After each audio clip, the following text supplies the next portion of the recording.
मैं अपने पुराने क्वेश्चन पे वापस लौटती हूँ कि जब हम इंडियन एयर स्पेस की बात करते हैं तो कई सारे ऐसे एयरपोर्ट्स हैं जहां पर फिलहाल के लिए आवागमन बंद किया गया और ये आम सिविलियंस की सुरक्षा को देखते हुए ही ये कदम उठाया गया। नॉर्मलाइजेशन के लिए हो सकता है बहुत जल्द मैं ये सवाल पूछ रही हूं, लेकिन आम व्यक्ति के मन में ये सवाल है कि कब तक परिस्थिति नॉर्मल होती दिखाई देगी भारत में भी। देखिए, ये जो स्पेस बंद किया था वो एक एक्सरसाइज करने के लिए, ये स्ट्राइक करने से पहले भी जो हमने ऑपरेशन किया है उससे पहले भी कर दिया था, क्योंकि 48 आवर्स के लिए वहाँ पर एक्सरसाइज होनी थी एयरफोर्स की। तो ये जो बॉर्डर एरिया हैं इन पे अभी एक्सरसाइज के दौरान तो करना ही था, लेकिन जब तक नॉर्मलाइज सिचुएशन नहीं हो जाती, अब नॉर्मलाइज सिचुएशन में क्या है कि हो सकता है ये जल्दी हो जाए अगर इंटरनेशनल प्रेशर पड़ता है और यूएन बीच में आता है और ये पाकिस्तान अपना घुटने टेक देता है तो जल्दी, जब अगर कोई एक नॉर्मलाइजेशन हो जाता है तो उसके बाद जल्दी हो जाएगा। नहीं तो जो कोई खतरा लेने की अभी कोई ज़रूरत नहीं करेगी। हमारी जो भी एयरफोर्स है, जो हमारी जो है एयरपोर्ट को चालू करने के लिए, तो उसको बंद ही रखना पड़ेगा, क्योंकि ऐसी स्थिति में बॉर्डर एरिया के एयरपोर्ट को पर ऑपरेशन करना एक तरह से कोई भी खतरा हो सकता है, कोई भी फ्लाइट जाएगी, तो इसका ध्यान में रखना बहुत ज़रूरी है। लेकिन ये थोड़ा सा तो अपना जनता को प्रिपेयर करना है, क्योंकि जब कोई लड़ाई होती है सिर्फ फौजी नहीं लड़ती, पूरा देश लड़ता है। तो देश के जो हमारे नागरिक हैं उनको इस बात को ध्यान में रखना पड़ेगा। वो कोई सवाल को नहीं पूछेगा। उनका जो जवाब था, जो उनको अपना एक रिलीफ और एक जो सेटिस्फैक्शन और जो संतुष्टि हुई है, जो ये एक बदला लिया गया है, जो हमारी बहनें जो थी उनको जो एक तरह का उनका सिंदूर छीना था, और प्राइम मिनिस्टर ने इस ऑपरेशन का नाम जो है सिंदूरी, प्राइम मिनिस्टर ने जो पता लगाया कि उन्होंने सजेस्ट किया था, तो अब ये जो बदला ले लिया गया है सिंदूर के बारे में, और ये सारे जो है आंसर दे दिए गए। 2 लेडी ऑफिसर थी आज जो है जब ब्रीफ कर रही थी प्रेस को, और उसमें एक जो है हमारी जो ऑफिसर थी वो एक मुस्लिम थी। तो भारत ने जो है पाकिस्तान को ये संदेश दे दिया कि यहाँ पे हमारे यहाँ कितना भाईचारा है और हम कितने मिलकर रहते हैं, सेना में भी सब कुछ एक है। जबकि मुल्ला मुनीर जो है इस तरह की घृणा फैलाता है और वो जो है सिविलाइजेशन वार की बात करता है, तो उसको जवाब मिल गया है। हर तरह के हर इनके जो हमारे यहाँ पे एक्शन है उनके मायने हैं, और हमारा भारत एक बहुत ही संतुलित और हमारी लीडरशिप बिल्कुल संतुलित तरीके से चल रही है, और पाकिस्तान कहीं ठहरता नहीं है। पाकिस्तान बिल्कुल आज की वो तस्वीर देखकर तो ये एक मैसेजिंग पूरी इंटरनेशनल कम्युनिटी को भी है कि भारत में कोई हिंदू हो मुसलमान हो, रक्त उनका एक ही है, लक्ष्य उनका एक ही है, भारत की रक्षा है और भारत के दुश्मनों का खात्मा है। और आज प्रेस कॉन्फ्रेंस में वो तस्वीर भी दिखाई दी। मैं कुछ तस्वीरें कुमार साहब लगातार दिखा रही हूं, और ये तस्वीरें देखकर दिल को बड़ी तसल्ली भी मिलती है कि आतंकी जहां पर पल रहे थे, जहां पर उनकी शिक्षा चल रही थी, जहां पर उनको हथियारों की ट्रेनिंग दी जा रही थी, जहां से उन्हें आतंक का पाठ पढ़ाया जा रहा था, ना सिर्फ वो पूरा अड्डा ध्वस्त हुआ है, उस आतंकी के परिवार के 14 लोग भी मारे गए हैं।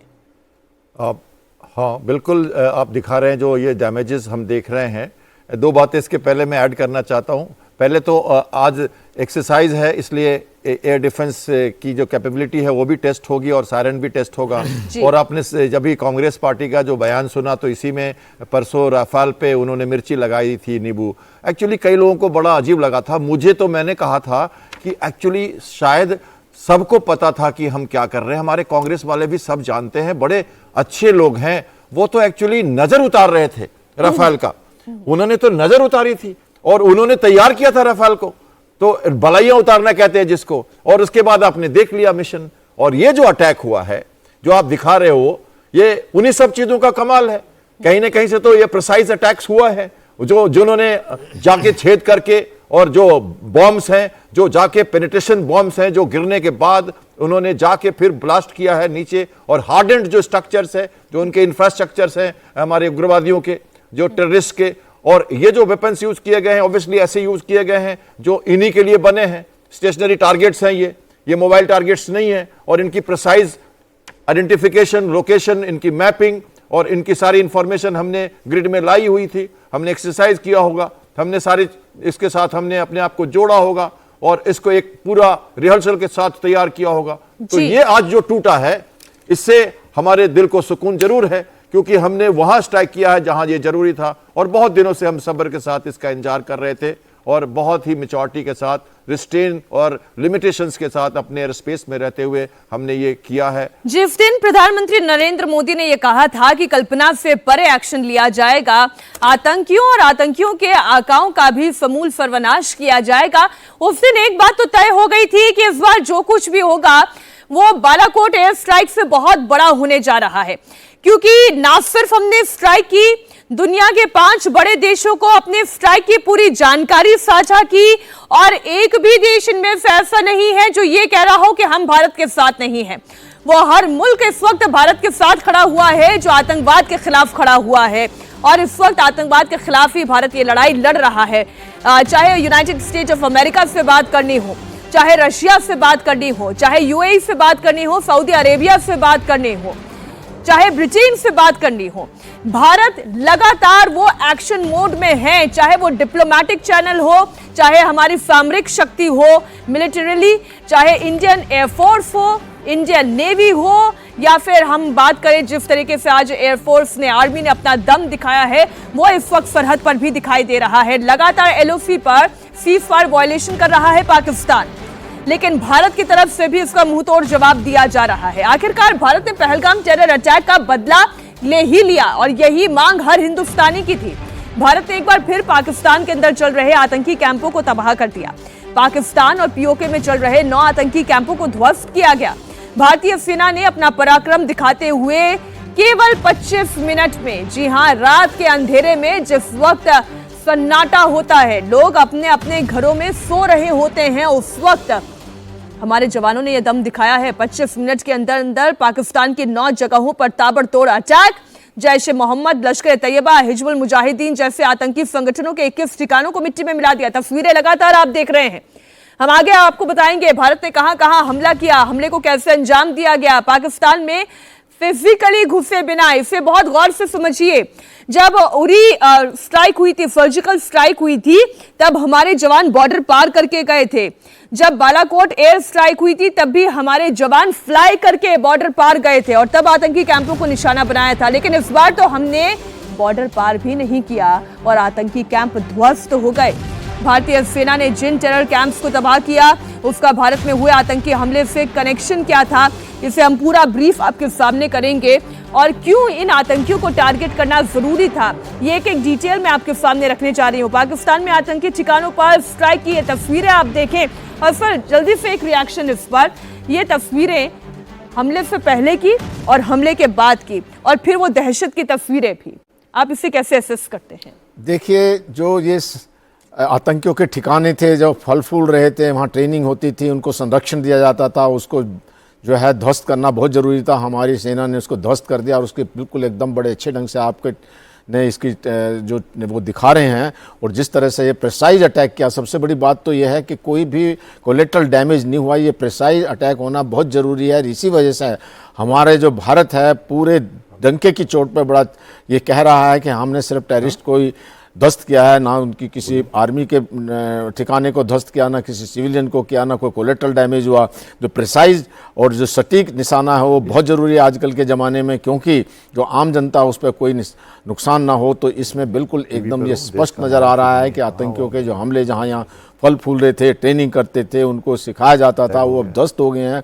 मुझे नहीं लगता ये समझो कि आतंकियों की कमर टूट गई है, उनका जो एक स्थान था वो ख़त्म हो गया है। दो चार आतंकी बचे भी हैं, वो कुछ नहीं कर पाएंगे। और सेना को भी अब पता चल गया है कि जो उन्होंने एक स्टेट पॉलिसी रखी थी कि हम आतंकवाद से जो है दुनिया को डरा देंगे, या जैसे कहा जा रहा था कि एक हाथ में पैसा का कटोरा, भीख का कटोरा, एक हाथ में बम की जो उन्होंने वो रखा था, वो ख़त्म हो जाएगा। और जो भारत के साथ में भी अभी और टेररिस्ट भेजने की कोई ज़रूरत नहीं करेंगे। ये टेररिस्ट बिल्कुल यूजलेस हो जाएंगे। उधर से जो है इनके टीटीपी वगैरह इनको मारी रही है, जो तहरीक तालिबान पाकिस्तान है। तो इस प्रकार से जो अपना गड्ढा खुद ही खोदा है पाकिस्तान ने और पाकिस्तान की सेना ने खास करके, और उनके जनरल मुनीर ने जो ये सब कुछ किया है, वो अभी इसीलिए पीटीआई और वहाँ की जनता उनसे सवाल उनको कह रही है कि ये सब उसकी वजह से हुआ है। अब जब क्या इसका हश्र होता है, क्या होगा, ये देखने वाली बात है। लेकिन फिर भी हमको चौकन्ना रहना है, दुश्मन से हमेशा जो है और चौकन्ना केवल मैदान जंग में नहीं रहना है, चौकन्ना इस वक्त जो प्रोपेगेंडा वॉर इस वक्त देशों में चल रही है, जो सोशल मीडिया पर चल रही है, उससे जुड़ी हुई एक इंफॉर्मेशन सर मैं आपके सामने भी और दर्शकों के सामने भी रख दूं। ग्लोबल टाइम्स आप जानते हैं कि बड़ा प्रसिद्ध अखबार है, और ग्लोबल टाइम्स ये कह रहा है कि पाकिस्तानी फोर्सेस के हवाले से कि 3 इंडियन फाइटर जेट जो है वो शॉट डाउन किए गए, जबकि ऐसी कोई खबर नहीं है। इसे इंडिया ने वापस काउंटर भी किया है। इंडिया इन चाइना के ऑफिशियल जो बीजिंग में हमारा एम्बेसी है, वहां से ये जानकारी साझा की गई और ये कहा गया कि आप पहले वेरीफाई करें, आप क्रॉस चेक करें, अपने सोर्सेस को फिर से एग्जामिन करें और उसके बाद फिर इस तरीके की जानकारी साझा करें, क्योंकि जितनी भी तस्वीरें पाकिस्तान की ओर से साझा की जा रही हैं, दरअसल वो प्योर प्रोपेगेंडा है। प्रोपेगेंडा से ज्यादा ये कुछ नहीं है। कुछ तस्वीरें तो ऐसी शेयर की गई हैं जो पुराने MiG-29 फाइटर जेट की तस्वीरें हैं, उन्हें शेयर कर दिया गया। तो एक तरीके का प्रोपेगेंडा वॉर भी है जो इस वक्त सोशल मीडिया पर चल रहा है। इसे भी काउंटर करना बहुत जरूरी है सर, क्योंकि पाकिस्तान के पास अब कुछ रह नहीं गया सिवाय प्रोपेगेंडा के। ऐसी चीज़ों पे हमें विश्वास नहीं करना चाहिए। सबसे पहले तो मैं कहूँगा कि हमने 10:30 बजे हमारी सेना की ब्रीफिंग हमने सुनी, हमारे विदेश सचिव वहाँ मौजूद थे और हमने पूरी बात समझ ली कि क्या हुआ है, और उन्होंने एक्यूरेट पिक्चर पेंट किया। जो भारत का ऑफिशियल जो स्पोक्स पर्सन है, ये जो उन्होंने सेना में ब्रीफिंग की हमारे लिए, तो उसी को हम मान के चलते हैं कि हमारे नो कैजुअल्टी, किसी तरह की कोई क्षति नहीं। ये मैसेज भी प्रधानमंत्री को दिया गया था रक्षा मंत्री की तरफ से कि हमारी सेना बिल्कुल कोई भी जवान हताहत नहीं हुआ, किसी तरह की कोई कैजुअल्टी नहीं हुई है। ये ऑफिशियली हमने क्लियर कट पूरे वर्ल्ड को बताया है, तो हम उसको मानते हैं कि ऐसी कोई खबर नहीं है। ये propaganda warfare, information warfare, cyber warfare, ये जो चलता रहता है एक के बाद एक, इसको तो हम इग्नोर कर सकते हैं। और जब तक कोई प्रूफ ना हो, जब तक कोई रिपोर्ट ना आ जाए एक न्यूट्रल चैनल से या किसी और चैनल से, तब तक हम इसको कैसे मान सकते हैं। और हमें मानने की जरूरत नहीं है। हमें मालूम है कि हमारे जांबाज सिपाही सुरक्षित हैं और किसी तरह की ऐसी कोई घटना नहीं हुई है। और हम पूरे जोश के साथ आज शाम को एक्सरसाइज करने वाले हैं और सायरन बजाने वाले हैं, हम अपनी इवैक्यूएशन ड्रिल करने वाले हैं, हम ब्लैकआउट करने वाले हैं। बड़े जबरदस्त ढंग से हमारे एलओसी पे हमारी तरफ रहते हुए हमारी वायुसेना लगातार थंडर दिखाने वाली है आज, ताकि हम एक्सरसाइज करके अपने आप को प्रिपेयर कर सके। राजस्थान में भी बहुत जबरदस्त एक्सरसाइज एयरफोर्स की होने वाली है। मैं एक बात कहना चाहता था आपसे, अगर 1 मिनट देंगे आप। देखिए, जब हमारे एनएसए ने फोन किया, पिछला पॉइंट जो था कूटनीति का, हमारे एनएसए ने जब अमेरिका में फोन किया तो ट्रंप जी का, ये 3 बजे सुबह की बात है, 4 बजे मैं स्टूडियो में था, तब ये उन्होंने कहा कि ये भारत पाकिस्तान लड़ते रहते हैं, ये अपने आप सॉर्ट आउट कर लें, ऐसा उन्होंने कहा। और देखिए, जब कराची का अटैक हुआ था 71 में, और जब CIA के चीफ ने निक्सन को, प्रेसिडेंट को सुबह बताया कि कराची को सरफेस टू सरफेस मिसाइल से छोटे छोटे मिसाइल बोट्स ने ध्वस्त कर दिया है, तो बड़े आश्चर्य में पड़ गए थे कि ये कैसे हो सकता है। No intelligence report, nothing. और ये छोटे से वॉरशिप्स जो रशिया से खरीदे हुए P-20 स्ट्राइक्स मिसाइल के साथ, और अटैक कर दिया और धुआं कर दिया कराची को। तो ये हालत है हमारी कूटनीति की आज। तब का 71 का भारत, 71 का यूएसएन भारत और आज का यूएसएन भारत, ये पकड़ हमने बनाई है, ये हमने बीज बोए हैं, ये स्ट्रैटेजी हमने बनाई है। जैसे भी हो, हमको इसको समझना है और देश का विश्वास जो है इंटरनेशनल लेवल पे, ग्लोबल साउथ में, रीजनल लेवल पे, ये सब हमें देखना है, और इसके साथ ही हमको पाकिस्तान को देखना है। और इस वक्त जो पाकिस्तान के बदले हुए सुर दिखाई दे रहे हैं, बड़ी खबर एक बार फिर अपने दर्शकों को बता दें। वहां के रक्षा मंत्री ख्वाजा आसिफ ये कह रहे हैं, एक विदेशी चैनल को दिए गए इंटरव्यू में वो ये कह रहे हैं कि हम तैयार हैं अगर भारत आगे कोई और दूसरा अटैक ना करे। मतलब कि वो ये समझ गए हैं कि अब उनके पास घुटने टेकने के अलावा और कोई दूसरा चारा नहीं है। भारत ने जिस तरीके की स्ट्राइक की है वो दोबारा भी कर सकता है। अगर पाकिस्तान की तरफ से कुछ भी गलत कदम उठाया गया तो फिर भारत क्या करेगा, वो पाकिस्तान अच्छी तरीके से समझता है। तो कहीं ये एक इशारा तो नहीं है पाकिस्तानी रक्षा मंत्री का ये बयान आना, ये कहना अभी तक जो हुआ वो हुआ, लेकिन अब आगे कुछ ना हो, पाकिस्तान शांति के लिए तैयार है, पाकिस्तान स्थिति को नॉर्मलाइज करना चाहता है। एक तरफ वो स्थिति को नॉर्मलाइज करना चाहता है तो वहीं दूसरी तरफ आतंकियों के जनाजे में भी शामिल हो जाता है। अरे आप अपनी दिशा तो तय कर लें, आप आतंकियों के साथ हैं या आतंकियों के खिलाफ हैं, आप शांति के साथ हैं या फिर आप भारत के साथ जंग चाहते हैं। मंसूबा क्या है पाकिस्तान का, ये उनके कथनी और करनी में एक बड़ा फर्क जनरल साहब दिखाई देता है। ये अलग करना ही बड़ा मुश्किल है कि पाकिस्तान की फौज एक्चुअल फौज है या वो आतंकियों के साथ है, वो खुद आतंकी है। देखिए, वहाँ की फ़ौज आतंकी है। जैसे मैंने पहले भी कहा, जो प्रॉक्सी वार लड़ते हैं इनके आतंकी फ़ौज तो लड़ती है ना, उसके अंदर में कैपेबिलिटी नहीं है और वो जो है इधर उधर से अटैक कराते रहते हैं और ये भी इनकी मजबूरी है। और जो अपना उनके साथ में या दिखाने का वैसा देखा जाए कि अगर वो उनके जनाजे में हैं तो इससे भारत को कोई फ़र्क नहीं पड़ना चाहिए, उनको ख़त्म कर दिया, जनाजे हैं जनाजे में जाते रहो, कोई फ़र्क इससे नहीं पड़ता। हाँ, हालांकि जो भारत ने अपना एम अचीव कर लिया है, अगर ये जो ऐसे बयान और ऐसी सोच अगर उनके डिफेंस मिनिस्टर की है तो उसको कहेंगे देर आए दुरुस्त आए, जो उनको भगवान ने खुदा ने सद्बुद्धि दी और वो ऐसे बात कर रहे हैं तो अच्छी ही बात है, क्योंकि भारत भी युद्ध नहीं चाहता। युद्ध तो भारत ने तो सिर्फ जो है अपना आतंकियों को ख़त्म करने के लिए ऑपरेशन चलाया था, तो इसलिए जो है युद्ध भारत भी नहीं चाहता। और इनको जो अपना खुद सबक मिल गया है और आगे भी इस चीज़ को सबक ले लेंगे ये कि जो इस तरह की कोई हमाकत ना करें।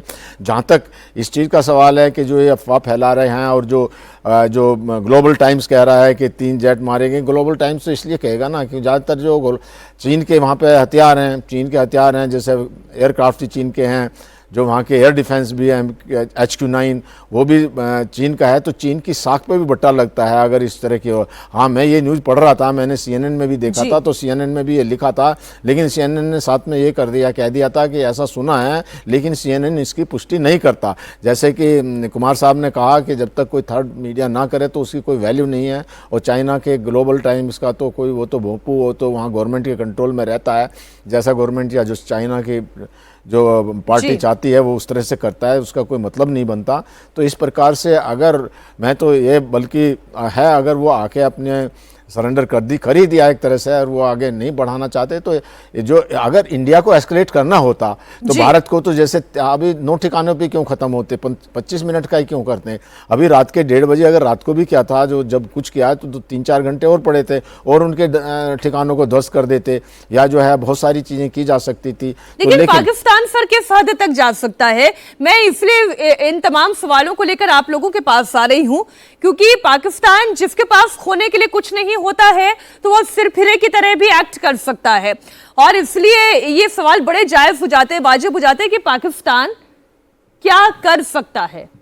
देखिए, आपने कहा सिरफिरे की तरह से, सिरफिरा कोई भी हो, भूख तो सबके पेट में लगती है, खाना तो उसको चाहिए, पानी भी चाहिए, और उनके पास पैसा है नहीं। अगर वो इस तरह के युद्ध करते हैं तो उनके अभी तो हमने कुछ किया ही नहीं है, अभी भी वो ये कह रहे हैं कि हमारे एक बांध को जो है उस पर अटैक कर दिया गया, वो भी झूठ बोल रहे हैं। ऐसी भी खबर मैंने पढ़ी है कि उनके एक नदी के बांध को किया है। अगर वो इस तरह की हिमाकत करते हैं, सिरफरे में जो हमारे आर्मी पर अटैक करते हैं, हमारे किसी सिविलियन एस्टेब्लिशमेंट पर अटैक करते हैं, तो फिर तो भारत नस्ते नामूद कर देगा। अब नस्ते नामूद करने के बाद में अगर उनके सारे संसाधन बिल्कुल ख़त्म हो जाएंगे, उनका पानी जो थोड़ा बहुत है वो ख़त्म हो जाएगा, खाना ख़त्म हो जाएगा, रोड खत्म हो जाएंगे, तो फिर भूखे कैसे रहेंगे वो। तो इसलिए जो कितना भी सरफरा आदमी हो उसको अपना खाने का तो चिंता रहती है, खाने पीने की, तो जो इसलिए पाकिस्तान सर एक आतंकी का चेहरा इस वक्त हम टीवी स्क्रीन पर दिखा रहे हैं, हाफिज सईद।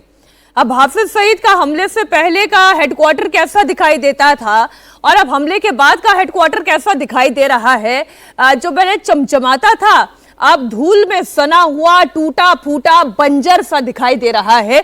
ये आतंकी भी ऐसे ही बंजर होंगे? और देखने से लग रहा है कि उनके चेहरे उतरे हुए हैं, और अगर ये आज की तस्वीर है या नहीं पुरानी तस्वीर होगी, लेकिन फिर भी मोरल तो डाउन है इनका। और ये जो दोनों के दोनों उनका तो पूरा परिवार, हमले की पहले की तस्वीर दिखा रही हूं मैं, और जिस वक्त हमला हुआ जो जी हाँ, तो ये तो अब हमने जाना है कि हमने प्रिसिशन अटैक किया है, हमने जो भी म्यूनिशंस यूज किए हैं उन म्यूनिशंस में हमने ऐसे प्रिसीजन रखी है जो एक बार गिरने का, और एक टारगेट पे 4-4, 5-5 मिसाइलें दागी गई हैं। तो ऑब्वियसली और कई बहुत दूर तक इनकी आवाज सुनाई पड़ी है लोगों को, और काफी धुआं उठा है। और उसके बाद हमने देखा भी है वो उसको बुलडोजर से कुछ किसी तरह से उसको गिराने की कोशिश भी कर रहे हैं। वो चाह रहे हैं कि इसका दूसरा रूप बना के हम इसको फोकस करें या दें, लोगों को, मीडिया को दें। वो अपनी तैयारी में लगे हुए हैं, लेकिन पूरा का पूरा परिवार मारा गया है और उन्होंने कहा कि हम भी मारे जाते। मोदी ने सारे सब्र के सारे बांध तोड़ दिए, मोदी जी ने सब ये कर दिया, वो कर दिया। मसूद अजहर के वो कह रहा था कि मुझे खुद भी मर जाना चाहिए था, और फिर ये धमकी भी दे रहा है, संवेदनशील बातें भी कर रहा है। हम नहीं चाहते उसके परिवार के लोग मारे गए हों तो हम कुछ कहें, उनकी भांजी, उनका मामा, इनके बारे में हम क्या कह सकते हैं। लेकिन अब वो खुद कह रहा है कि नहीं, अब हम किसी हद तक जा सकते हैं। ये तो फिर वही बात हो गई कि कुत्ते की दुम कभी सीधी हुई नहीं होगी। तो ये तो गलत है। आपका देख रहे हो क्या हालत हुई आपके बिल्डिंग्स की, क्या डिवास्टेटिंग अटैक हुआ है आपके ऊपर, किस तरह से हमने आपको सरप्राइज में रात को 1-1:30 बजे किस तरह से आपको हमने डिस्ट्रॉय किया है टारगेट्स को। उसके बाद भी आप नहीं समझ रहे, आपके जनाजों को उठाना पड़ रहा है। लेकिन ये एक टेरर कैंप ध्वस्त हो गया, इसका मतलब ये नहीं है कि हाफिज सईद हो या मसूद अजहर हो, वो अब अगली रणनीति पे काम नहीं करेगा। हाँ, कुछ दिनों के लिए शांत हो सकता है सर, कुछ दिनों के लिए हो सकता है कि अब उसका ये टेरर कैंप ध्वस्त हो गया, जहां पर बढ़िया उसकी ट्रेनिंग चल रही थी, खुद भी शानो शौकत के साथ रह रहा था, आईएसआई और पाकिस्तानी सरकार और सेना के प्रोटेक्शन में रह रहा था। अब क्या तो प्रोटेक्शन रह गई और क्या तो छत रह गई, क्या उसकी दीवारें रह गई, सब कुछ तो तबाह हो चुका है। लेकिन ये लोग फिर खड़े होंगे, फिर ताकत जुटाएंगे और फिर नई रणनीति पर काम करनी शुरू करेंगे। ये जब तक पूरी तरीके से खत्म नहीं हो जाते, या मैं ये कहूं कि अंतर्राष्ट्रीय समुदाय में जब हम यूएनएससी में जाते हैं, अपनी बात रखते हैं, जब तक हम डॉजियर देकर इन आतंकियों को अपने कब्जे में नहीं लेते, तब तक पूरा बदला नहीं होगा सर। देखिए, आपकी बात बिल्कुल ठीक है, आपने सही कहा कि पूरा बदला नहीं होगा। लेकिन मैं यहाँ ये बात कहना चाहूँगा कि टेरर का भी एक मतलब होता है। अभी टेरर का मतलब ये था कि भारत को डराते रहते थे, वहाँ आतंकी भेजते रहते थे, लेकिन हमको पता लग गया कि अगर जो है भारत की तरफ आतंकी भेजे तो इनका क्या असर होगा, तो इसलिए इनकी कोई हिमाकत होगी नहीं, अभी मुझे पूरा विश्वास है। दूसरा ये है कि अगर टेररिस्ट इस तरह से करते रहे और पाकिस्तान एक टेररिस्ट देश घोषित हो ही जाएगा, हो ही गया है, उसको FATF की लिस्ट में दोबारा डाल दिया जाएगा, IMF से लोन नहीं मिलेगा, तो जब पैसा ही नहीं होगा तो टेररिस्ट को कहाँ से खड़ा करेंगे ये। तो टेररिस्ट तो इन्होंने एक साधन बनाया हुआ था। जैसे मैं बार बार कहता हूँ कि जो पाकिस्तान की सेना है वो लड़ नहीं सकती है, जब वो लड़ नहीं सकती तो वो प्रॉक्सी वार करके इनको सामने रख के भारत को जो है वो एक तरह से जो परेशान करती रहती थी। लेकिन अब इनकी जो वो दुकान है वो बंद हो जाएगी। जब दुकान बंद हो जाएगी, उधर से जहाँ भी कश्मीर में जो थोड़ा बहुत इनको सपोर्ट मिल जाता था ओवरग्राउंड वर्कर से, वो इस बार जो देखने को मिला कि पूरा कश्मीर जो बंद हो गया और जो उन्होंने जो सपोर्ट दिया है और वो जो उनका जो उसके पेट पर लात मारी है, उनका जो बिजनेस है उनको ख़त्म किया है, तो पाकिस्तान के टेररिस्ट की अभी जो है कश्मीर में कोई दाल नहीं गलने वाली है। और जब कोई दाल वहाँ नहीं गलेगी और इनको इतना जख्म मिल गया है, इनके ध्वस्त हो गए, तो मुझे नहीं लगता अभी दोबारा ये टेररिस्ट हैं, कहीं और करते रहें, बात दूसरी है, लेकिन भारत की तरफ तो आएंगे नहीं। भारत की तरफ अगर आने की कोशिश की तो फिर भारत क्या करेगा, ये पाकिस्तान ने देख लिया है। अब पाकिस्तान क्या कर रहा है इस वक्त, ये हमला होने से पहले तक कह रहा था कि हम भी न्यूक्लियर पावर कंट्री हैं, हमारे पास जो असलहे हैं, जो हमारी ट्रेनिंग है, वो बस यूं ही बैठे रहने के लिए नहीं है, हम भी इनका इस्तेमाल करेंगे। अगर भारत हम पर जंग थोपता है तो हम भी जंग करेंगे। भारत ने आतंकियों के ऊपर अटैक किया है, ये सनद रहे आतंकियों को भी और पाकिस्तान के हुक्मरानों को भी कि ये अटैक आतंकियों के ऊपर हुआ है, उनके अड्डों पर हुआ है। हमले से पहले, हमले के वक्त और हमले के बाद की ये तीनों तस्वीरें आपके सामने हैं। कोई सिविलियन कैजुअलिटी नहीं हुई, किसी भी मस्जिद को ढाया नहीं गया, किसी मिलिट्री इंस्टॉलेशन को ढाया नहीं गया, केवल टेरर कैंप को ढाया गया। फिर आप उसे मरकज़े सुभान अल्लाह कहते हैं या जो उसका नाम रख दें, लेकिन अगर अंदर आप आतंकी को पाल रहे हैं, पोस रहे हैं, तो वो आतंक का अड्डा ही कहलाएगा और इसलिए उनके ऊपर अटैक किया गया है। अब पाकिस्तान का दूसरा चेहरा आप देखें, वहां के रक्षा मंत्री ख्वाजा आसिफ ये कहते हैं कि हम स्थिति को बेहतर बनाने के लिए आगे बढ़ सकते हैं, हम आगे कोई और अटैक नहीं करेंगे अगर भारत यहीं पर रुक जाए। एनएससी की मीटिंग है, एनएससी की मीटिंग में चेहरा लटकाकर आसिफ मुनीर बैठे हुए हैं।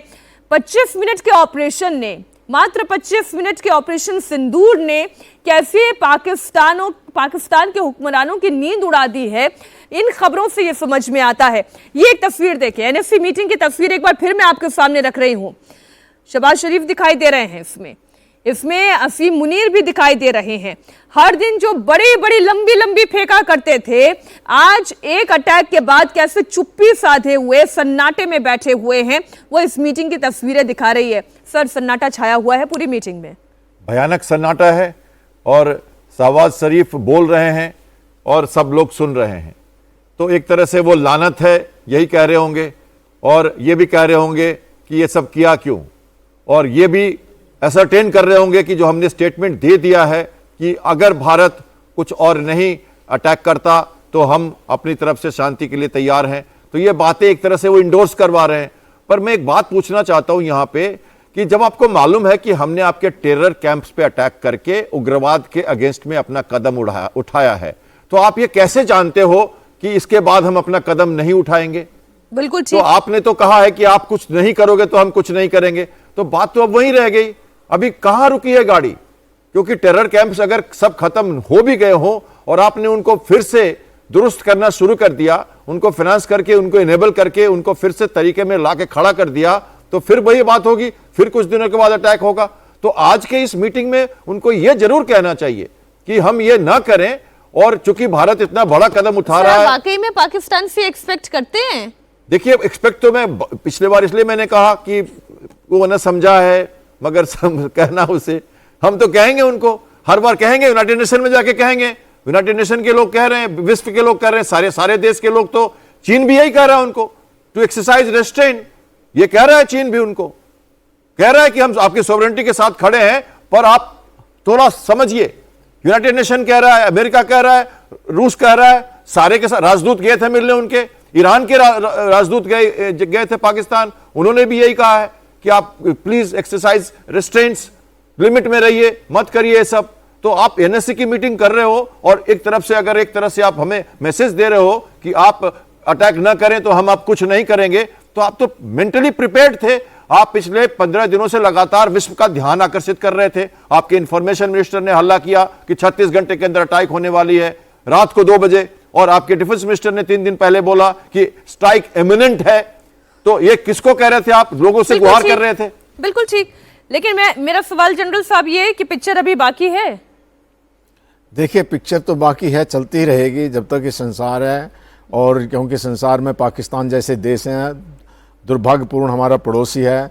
लेकिन अब मैं पॉजिटिव सोच से चलता हूँ कि मुझे ऐसा लगता है अभी इनको शायद है कुछ अकल आ गई है, आ जाएगी, और जो हो सकता है ना भी आई हो। कारण उसका यह है कि अभी जो मुनीर के ऊपर बहुत प्रेशर होगा, उसको सर छुपाने के लिए, मुंह छुपाने के लिए जगह नहीं, हो सकता है कुछ ऐसा दुस्साहस दोबारा करे, और अगर दुस्साहस करा तो फिर तो कोई बात ही नहीं बनती। लेकिन मैं ये तो अभी तो पीओके था, मुजफ्फराबाद था सर, इसके बाद तो लाहौर भी दूर नहीं है। और ये भारत ने बता दिया है,